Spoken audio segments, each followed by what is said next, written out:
Ni wakati mwingine tena mzuri mwanafamilia wa Data Sports, yangu ni Florence Enatus, mwenzangu ni Aloysi Sagara. Tumekutana kwa ajili ya taarifa nyingine nzuri ya kimichezo. Unaendeleaje ndugu yangu? Karibu. Na kama ndio mara ya kwanza unatutazama kama hivi au unatusikiliza kama hivi, basi nikwambia kwamba umechagua online media moja safi sana katika utoaji wa taarifa za michezo katika ardhi hii ya Tanzania. Sisi bwana, vipindi vyetu sio tunawasilisha tu vipindi, lakini ndani yake kuna kuwa na package ya kutosha, kwa maana ya unapewa taarifa, unapewa uchambuzi, lakini pia unapewa uhuru na wewe kutoa mawazo yako kuhusiana na hiki ambacho tunakijadili hapa. Kwa hiyo kumbuka kusubscribe kama ni mara ya kwanza unaungana nasi, lakini pia kumbuka kuweka notification on kwa ajili ya taarifa zingine nyingi za kimichezo ambazo tunaendelea kuzitoa hapa. Wakati huu naomba nikukaribishe bwana kwa ajili ya kupeana taarifa nyingine nzuri ya kimichezo. Aloysi Sagara.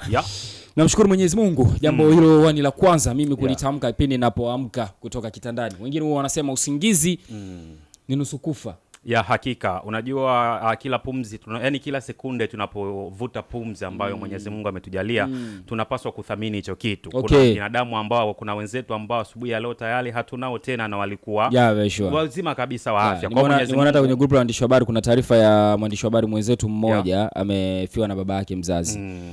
Kwa hiyo binadamu Florence, tukijaliwa uhai ni jambo la kushukuru zaidi, na anayepaswa kushukuriwa sio ni kushukuru wewe, bali ni Mwenyezi Mungu ambaye ndio anatujalia uhai mpaka hivi kabisa sasa. Tunapaswa kumshukuru Mwenyezi Mungu, lakini kwa sasa hivi tunapaswa pia kukupa taarifa nyingine nzuri ya kimichezo. Kubwa zaidi, Young Africans hapo jana wamecheza mechi yao dhidi ya TRA United. Ukiachana na bato ambalo alikuwa nalo Dennis Nkane pamoja na Kibwana Shomari, of course ilikuwa ni entertainment nyingine nzuri ya kutazama kwenye ule mchezo, hadi Kibwana Shomari akawa ameumia. Kuna sehemu alikuwa amekwaruzana hapa mambo ya wote walikutana. Kuna moja alienda Nkane, Kibwana akamzuia. Kuna nyingine nako anaenda Kibwana, Nkane akamzuia. Sawa. Kubwa zaidi ni kumtazama Abubakar Othman Niza, maarufu kama Ninjo. Mmoja mchezaji ambaye alifanya vizuri akiwa na klabu ya JKU, alitokea kwenye academy ya Azam FC na alipata nafasi ya kucheza, lakini baadaye wakampeleka JKU. Young Africans wakamuona na hatimaye wakamchukua, wakamsajili. Alisajiliwa pamoja na Casemiro, wote wanatokea visiwani Zanzibar. Though Casemiro hajapata nafasi ya kucheza, lakini Abubakar Niza Othman yeye ndo amepata nafasi ya kucheza. Game iliyopita amecheza na game ya jana pia amecheza, na inawezekana hii ndio imekuwa moja ya story kubwa ambayo inazungumzwa sana. Kijana mdogo ambaye amecheza katika eneo la center back akicheza pamoja na Frank Asiki. Pengine kwa ambao hawajamtazama, unajua kuna tunatofautiana namna ya kutazama mechi. Mimi game ya jana ya TRA United nimeenda pia kumtazama Niza pamoja na kumtazama Damaro Kamara. Lakini Niza nimependa vitu vichache kutoka kwa mchezaji huyu. Bado mdogo. Jambo la kwanza nimependa jinsi tunasema ile game composure.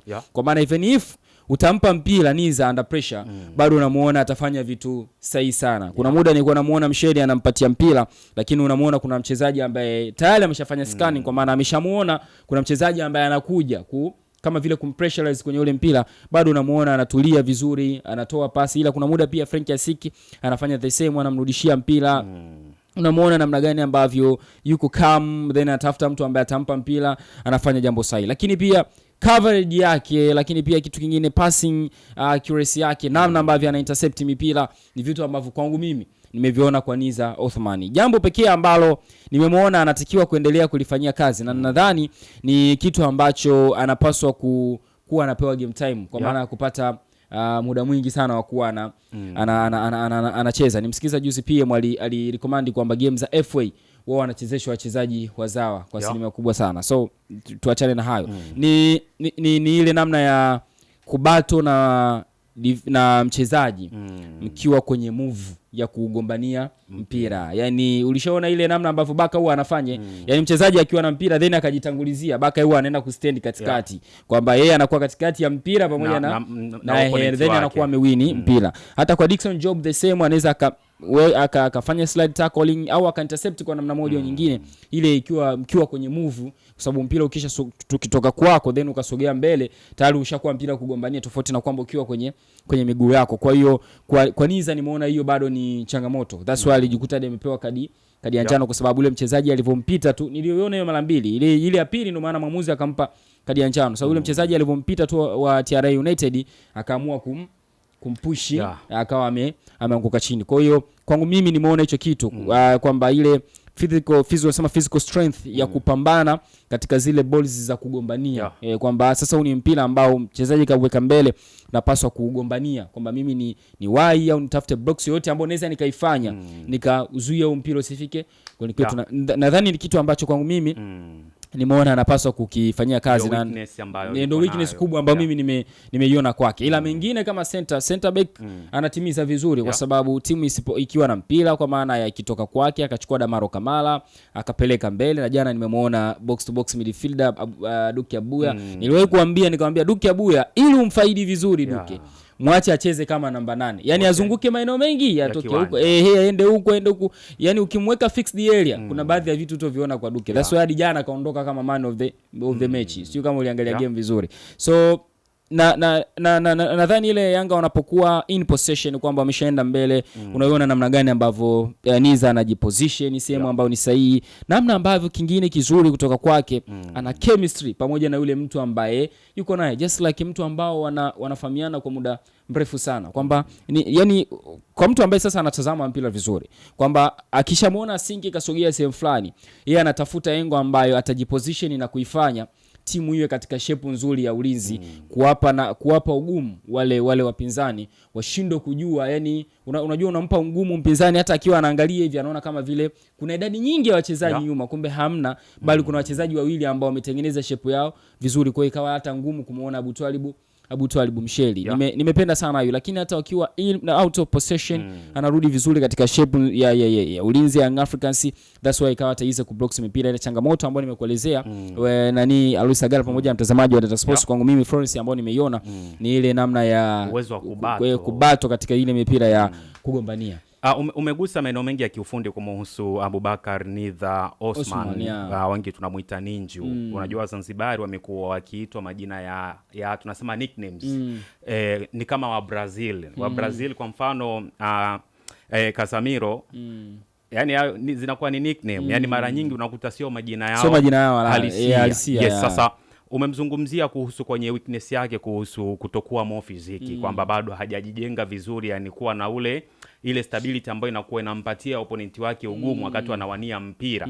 Pale Manchester kuna winga Amadi Diallo ambaye yuko na timu ya taifa ya Ivory Coast hivi sasa kwenye michuano ya jaribu kama man of the match kweli. Yes, kwa mara ya pili kama sikosei. Mara ya pili ya tatu. Yeah, of course. Ya tatu.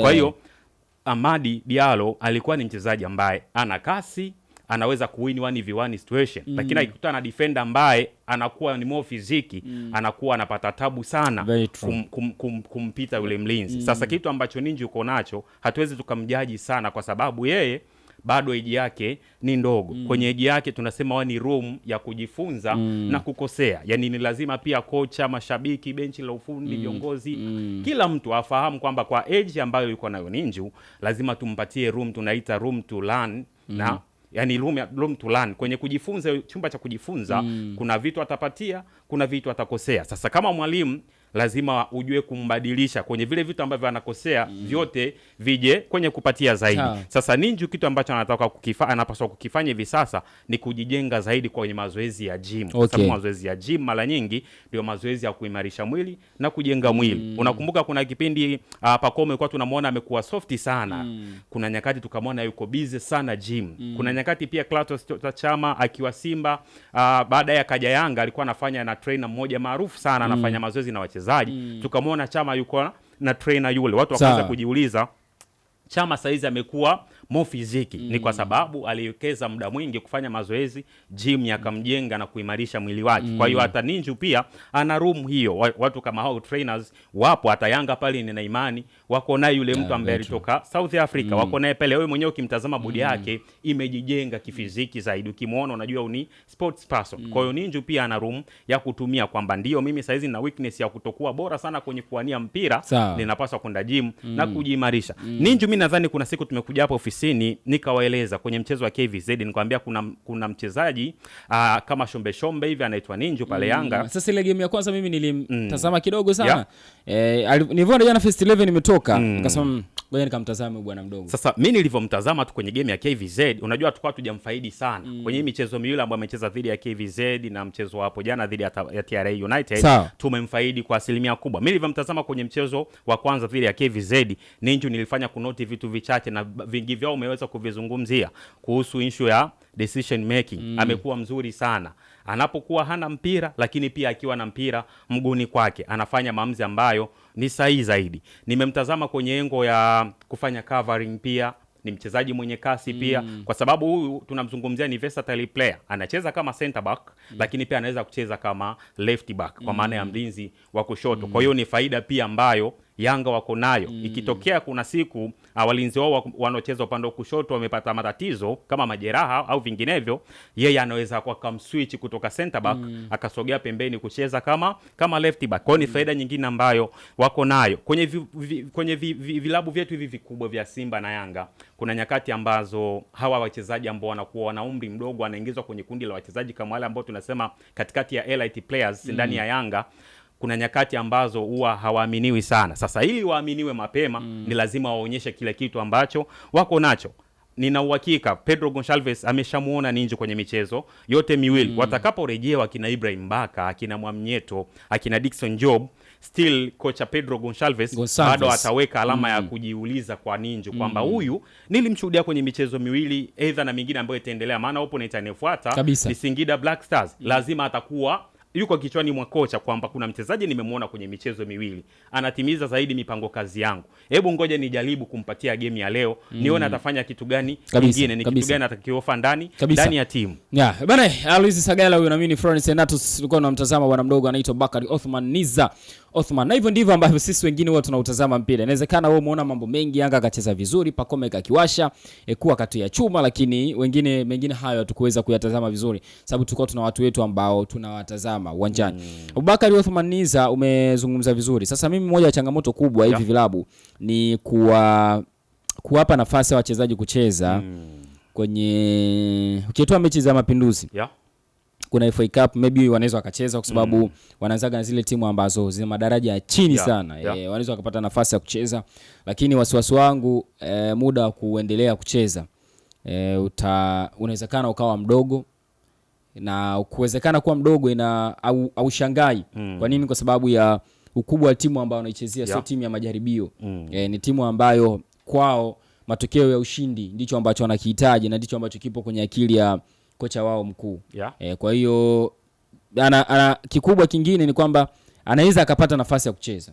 Yaani asipocheza tushangai. Ila anaweza akapata nafasi ya kucheza kutokana na namna ambavyo anaendelea kumshawishi mwalimu kwenye uwanja wa mazoezi. Kipindi Young Africans wana Miguel Gamondi, Kibwana akapata nafasi ya kucheza, si ndio? Alivyokuja Romain Folz yule wa Sidi Ramovic. Sawa, Kibwana akapata nafasi ya kucheza tena sana tu. Tunaelewa vizuri. Amekuja Romain Folz. Tumeshangaa tukamuona Dabwila anapata nafasi ya kucheza. Tunaelewa. Sasa kinachotokea kwenye mpira wa miguu muda mwingine ni nini ambacho unakifanya kwenye uwanja wa mazoezi kinampa mwalimu imani ya yeye kuanzisha kwenye first 11 yake, kwa sababu kumbuka na yeye pia mwalimu hitaji lake ni kupata matokeo. Sawa, sio yani mwalimu hayuko pale kukufanya huo wanasema coaching is not there so as to make you happy. Sawa, yani yuko pale kwa ajili ya kukufanya wewe uwe better. Yani wewe uwe bora. Sawa, sio yuko pale mwalimu yuko pale kwa ajili ya kukufanya wewe ufurahie maisha ya kwenye klabu. Yuko pale kwa ajili ya kukufanya wewe uwe bora uwanjani. Sawa, kwa hiyo ina depend sasa na wewe nini unafanya kwenye uwanja wa mazoezi. Inamshawishi mwalimu akupe nafasi ya kucheza, na akisha akupa nafasi ya kucheza maana yake huo ubora ambao wewe unauhitaji ndio utaupata, na sio furaha ambayo watu wengine wanataka waione unakuwa nayo. Kwa hiyo inawezekana kwenye uwanja wa mazoezi akaendelea kumshawishi zaidi mwalimu, kwa sababu yeye ndo amepata nafasi. Casemiro hajapata nafasi ya kucheza mpaka leo. Kwa hiyo inawezekana kuna kitu ambacho Pedro Gonçalves anaendelea kukiona kutoka kwake. Ukiachana na hilo, kuna kitu kingine kizuri sana hapo umekizungumza, natamani sana nikikumbuke. Na ndio madhara sasa kumwacha mtu akazungumza. Ungetia neno. Ningetia neno. Of course nikikumbuka ataendelea. Hebu tuende kwa Damaro Kamara. Moja mchezaji ambaye kwangu mimi kipindi naangalia game batimbani kwa mwenyewe tu ndani ilikuwa nikajisemea moyoni nikasema huyu ndio mchezaji ambaye Young Africans wanamhitaji. Though kuna kitu kingine ambacho nimekiona kwake na nadhani inaweza kikaleta shida sana kwenye mechi ambazo Young Africans anaenda kucheza sasa za Waarabu. Damaro Kamara nimeona vitu viwili sana kutoka kwake vizuri sana. Namna ambavyo anakuwa mwalimu kwenye kiwanja kwenye pitch. Kwa maana ya akishakupa mpira kuna namna anakuelekeza. Uende sehemu fulani. Nenda upeleke sehemu fulani. Yaani tayari ni mchezaji ambaye anaiamua Young Africans, ameshaanza kujua Young Africans inapaswa icheze vipi. Kwa maana akishampa mpira Duke Abuya anamuelekeza. Akishampa mpira Ninju anamuelekeza. Akimpa Sinki anamuelekeza. Kuna alivyoingia Pacome Zouzoua alikuwa ana drop chini kabisa kuja kuchukua mipira. Kitu ambacho alikuwa anakifanya Duke Abuya. Kwa hiyo walikuwa kama wanabadilishana kwamba huyu ndo anashuka chini kuja kuchukua mpira kutoka kwa Damaro ili kuipeleka timu iende kashambulie. Nimeona ni kitu kingine kizuri sana ambacho amekiadapt quick, lakini ushangai kwa sababu ya professional alionayo. Yani mchezaji ambaye hiyo ni career, yani ndo maisha yake. Kwa amezoea kufanya hivyo. Kichokwa kimebaki ni kulinki tu na wale ambao anacheza nao. Kingine kizuri ambacho nimekiona kwake ni Young Africans sasa wamepata yule mchezaji ambaye ni mzuri kwenye kupora mipira ya wapinzani. Ni vizuri. Nilikuwa naangalia namna gani ambavyo anawanyang'anya sana viungo wa Tabora TR United, namna ambavyo anachukua mipira kirahisi. Kuna muda anatoka from behind anakuja na squeeze tu mpira unakamatwa na center backs. Kuna muda anakusubiria hivi unaona ana slide tu chini akachukua mpira then ka distribute haraka. Ni kitu ambacho nimekiona kutoka kwake. Energy yake kwa maana ya ile body morphology yake inampa sana hiyo nafasi. Ila ambacho nimekiona pia kinaweza kaleta shida ni kwamba kuna muda anatumia sana energy. Sasa ukiweka na lile bodi alilonalo kwa Waarabu ni hizi sana kumshawishi muamuzi sana sana kabisa yani sasa yani kuna muda anatumia sana energy yani kwenda kuchukua ile mpira unaona kama vile bwana kama akatumia nguvu, though muamuzi anaweza akalibeba lile tukio tu kikawaida, lakini mimi nikawa nawaza so far kwamba si kwa kucheza na Waarabu Mwarabu unaweza kumgusa tu hivi kidogo katoa mguu hivi. Muamuzi akaona kama vile umetumia energy kubwa. Kumbe yani sawa, inawezekana kweli umetumia energy kubwa lakini hujafanya kitu chochote kibaya. Wewe umegusa mpira tu, ila ule ushawishi wa Waarabu unaweza kawa ni ukaiathiri. Ukaiathiri. So mimi nadhani kwangu mimi labda ndio kitu ambacho anaweza akaboresha. Yaani kuna namna ambavyo unaweza kwenda ukachukua mpira kwa mpinzani. Inaonekana hujatumia energy kubwa wala ndogo. Ya kawaida tu ile umechukua mpira kama ambavyo Alidi Aucho alikuwa anafanya. Alidi Aucho paka wakati ambao anaenda kuchukua kadi ya njano. Ni kama yani anachokuwa amekifanya ni kama vile mchezaji kashampita no out, akiangalia mbele mabaki center backs wawili. Anaona ili linaenda kuwa tatizo, kuvuta na kuweka anakuweka chini. Of course ni kitu ambacho nilikuwa nakiona kwa Alidi Aucho. Ila kuna baadhi ya fouls ambazo alikuwa anazifanya Alidi Aucho ni ngumu sana kumshawishi muamuzi kwenda moja kwa moja paka kumpa kadi ya njano. No. Ndio maana ukimwangalia Alidi Aucho paka anatoka Young Africans hajawahi kupewa kadi nyekundu kama unakumbuka vizuri. Amekuwa akimambulia tu njugu za njano hivyo. So kwa hiyo lazima kwa Damaro Kamara nadhani hicho ambacho mimi kwangu nimekiona kwamba anapaswa kuonekana kutumia energy kubwa sana pindi anapoenda kuchukua mpira. Kwa sababu pia kitu kingine kibaya zaidi ni ile bode yake. Yaani bode yake tu ile ina sijini elezeje. Kwa mfano anakutana Damaro Kamara na huyu mchezaji wa Azam Idi Suleiman Nado. Yaani wakikutana vile jinsi umbo la Nado lilivyo la Kamara inakuwa rahisi zaidi muamuzi kuamini Nado amefanywa madhambi na Damaro Kamara amefanywa madhambi. Kuna yule mchezaji mmoja wa Morocco yule juzi mwana na magongo yule Azdin Unai. Yule midfielder ile nzuri sana. Na ni mmoja wa wachezaji ambao wasumbufu sana. So unaweza kukutana na wachezaji kama wale. Of course wewe ukatimiza tu jukumu lako kiprofessional tu ukachukua mpira ukaondokea. Namna ambavyo umeaccelerate tunasema yani umetoka sehemu moja sehemu nyingine kwenda kufuata ule mpira paka unafika kwenye ile incident, muamuzi anaweza kuona huyu yani anashawishika na mwili. Si unaona yani kuna namna ambavyo anashawishika na mwili. Ila all in all Young Africans nadhani kwenye swala la namba 6 kwangu mimi bahati nzuri ni mtu ambaye tulishamuelezea Damaro Kamara. Yani kwangu mimi naona alishakuwa solved. Kilichobaki ni consistency yake tu ya kuendelea kufanya hivyo ambavyo anafanya. Kitu kingine amepata mchezaji ambaye anapacha naye vizuri Duke Abuya. Nishawahi kuambia ni mimi Duke Abuya akicheza kama namba 6 huwa anaona kama vile umembana sana Duke. Duke anapenda sana kuzurula. Maana hata Alidi Aucho aliwahi kuzungumza tofauti ya muda na Duke akasema muda utampata sana kwenye eneo lenu. Wakati ambao timu out of possession utampata. ila Duke ni ngumu kumkuta kwenye eneo lako. Sababu kwa anacheza double pivot kama anacheza yeye pamoja na Duke arudi Aucho na Duke au pamoja na Mudathir ya. Anakuambia mkiwa out of possession kwa maana mnakuja kushambuliwa, utamkuta Duke utamkuta Muda kwenye eneo. Ila Duke utamkuta ndo kwanza kaenda kuungana na mshambuliaji na namba 10 wanaotafuta yuko kule wanatafuta mpira. So ni kitu ambacho nimekiona kwa Duke Abuya. Tunaweza tukaona, yani nadhani Yanga changamoto kubwa ilikuwa pia kwa namba 6 kwamba wana mtu ambaye anaweza akawaambia nyie chezeni huku msiwe na wasiwasi wa aina yoyote. Sio yule ananielewa. Changamoto pia ilikuwa hiyo. Ukitazama Al Ahly wana mtu mmoja pale dume kweli wanamuita Ali Udieng. Sasa ninamuona kama Damaro Kamara anaweza kuwa Ali Udieng mpya wa Yanga. Kwa hiyo wananchi wengine wasubiri sasa kuona consistency ya Damaro Kamara kuendelea kufanya vizuri, pengine akaja kuwa Ali Udieng wa wananchi pale Jangwani. Sawa, next game ni Young Africans dhidi ya Singida Black Stars nusu finali, wakati Azam FC dhidi ya Simba Sports Club. Walimfunga kwenye ligi kwa mara ya kwanza Azam. Kuna kitu natamani nizungumze ila na sema mimi matokeo ninayajua na timu za finali nazijua na zinazocheza mshindo wa 3 nazijua, ile siwezi kuzitaja hapa. Sasa hatuna golikipa mzee, tunaendaje kucheza bwana. Nyuma kamera alikuwepo Asadi Sadao, mimi ni Florence Renato, mwenzangu ni Luis Sagala. Mengine hatuwezi kuzungumza hapa bwana. Mwenyezi Mungu akijali wakati mwingine tutakutana kwa ajili ya taarifa nyingine nzuri ya kimichezo, ila kwa wakati huu naomba nikwambie bye.